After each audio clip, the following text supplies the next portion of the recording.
Assalamualaikum warahmatullahi wabarakatuh. Perkenalkan, nama saya Selabzi Wisudawati. Di sini saya akan menjelaskan tentang penyakit akibat kerja atau yang biasa disingkat dengan PAK.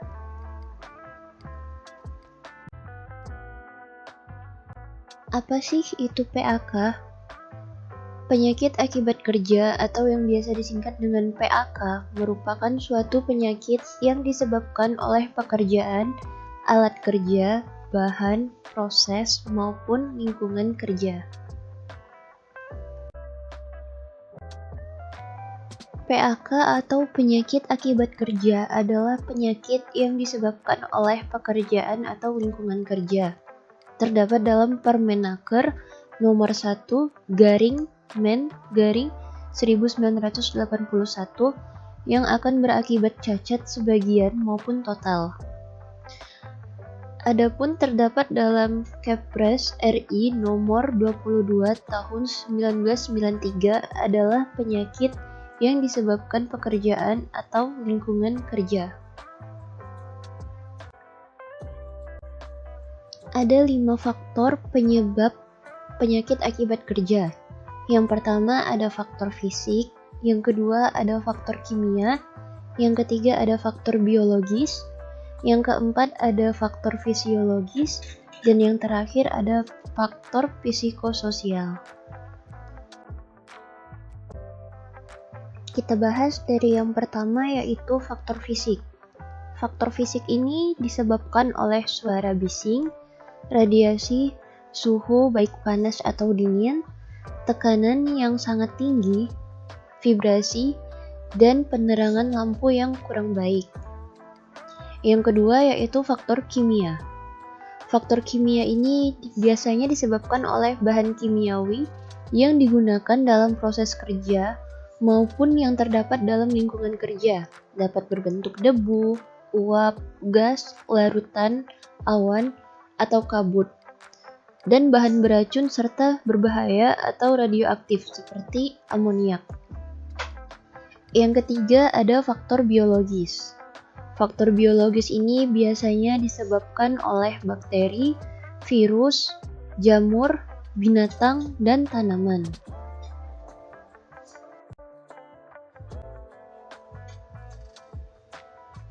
Yang keempat ada faktor fisiologis.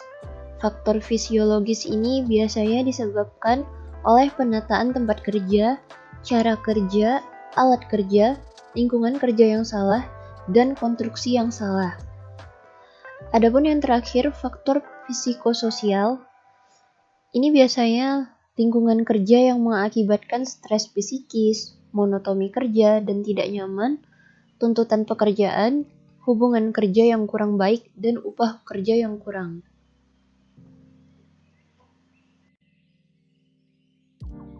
Selanjutnya ada kategori PAK. World Health Organization atau yang biasa disingkat dengan WHO membedakan 4 kategori penyakit akibat kerja. Yang pertama, penyakit yang hanya disebabkan oleh pekerjaan, misalnya pneumokoniosis. Pneumokoniosis adalah penyakit saluran pernapasan yang disebabkan oleh adanya partikel atau debu yang masuk atau mengendap di dalam paru-paru. Beberapa jenis penyakit pneumokoniosis yang banyak dijumpai di daerah yang memiliki banyak kegiatan industri dan teknologi, yaitu silikosis, asbestosis, bisinosisi, antrakosis, dan beriliosis. Yang kedua, ada penyakit yang salah satu penyebabnya adalah pekerjaan, misalnya karsinoma bronkogenik. Yang ketiga, ada penyakit dengan pekerjaan merupakan salah satu penyebab di antara faktor-faktor penyebab lainnya, misalnya bronkitis kronis.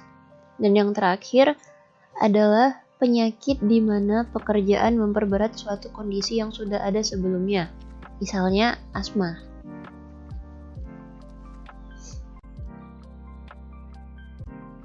Adapun cara untuk mendeteksi PAK terbagi menjadi 2 bagian. Yang pertama, monitoring kesehatan tenaga kerja. Contohnya memonitoring riwayat penyakit pekerja, riwayat pekerjaan, pemeriksaan klinik, pemeriksaan laboratoris, pemeriksaan ronsen, dan hubungan antara bekerja dan tidak bekerja dengan gejala penyakit. Yang kedua ada monitoring lingkungan kerja. Contohnya seperti pemantauan personil, biasanya diukur dekat masuknya kontaminan. Ada juga pemantauan lingkungan kerja dan juga pemantauan biologi.